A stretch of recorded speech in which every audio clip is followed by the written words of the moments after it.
পুরীর মন্দিরের দরজা রাতে বন্ধ হয়ে যাওয়ার পর কি হয়? পুরীর জগন্নাথ মন্দিরে রাতের শেষ আরতি ও পুজোর পর যখন গর্ভগৃহের দরজা বন্ধ করে সিল করে দেওয়া হয়, তখন থেকে শুরু হয় এক পরম রহস্যময় সময়। এই সময়টিকে ঘিরে বহু অলৌকিক বিশ্বাস ও আধ্যাত্মিক আচার প্রচলিত রয়েছে। রাত প্রায় 11:30 নাগাদ জগন্নাথ দেব, বলভদ্র ও সুভদ্রাকে ঘুমাতে পাঠানোর চূড়ান্ত ধর্মীয় আচার বা পাহুদা সম্পন্ন হয়।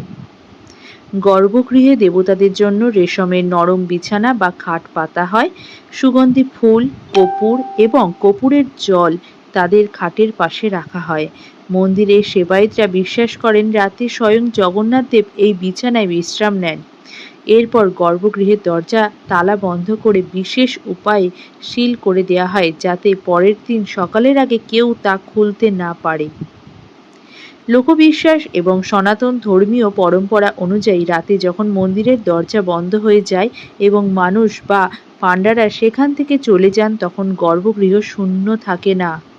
বিশ্বাস করা হয় রাতে স্বর্গ থেকে স্বয়ং দেবরাজ ইন্দ্র, মা লক্ষ্মী, অন্যান্য দেবদেবী এবং যক্ষ গন্ধর্বেরা মর্তের ভগবান জগন্নাথ দেবের আরাধনা করতে সেখানে নেমে আসেন। লোকমুখে প্রচলিত আছে পরদিন সকালে যখন পুরোহিতরা দরজা খোলেন, তখন অনেক সময় আগের রাতে গুছিয়ে রাখা ফুল ছড়ানো ছিটানো অবস্থায় পাওয়া যায়, যেন রাতে কেউ নতুন করে পুজো করে গেছেন। জগন্নাথ দেবের এমন আরও অজানা রহস্য জানতে আমাদের সঙ্গে থাকুন। জয় জগন্নাথ।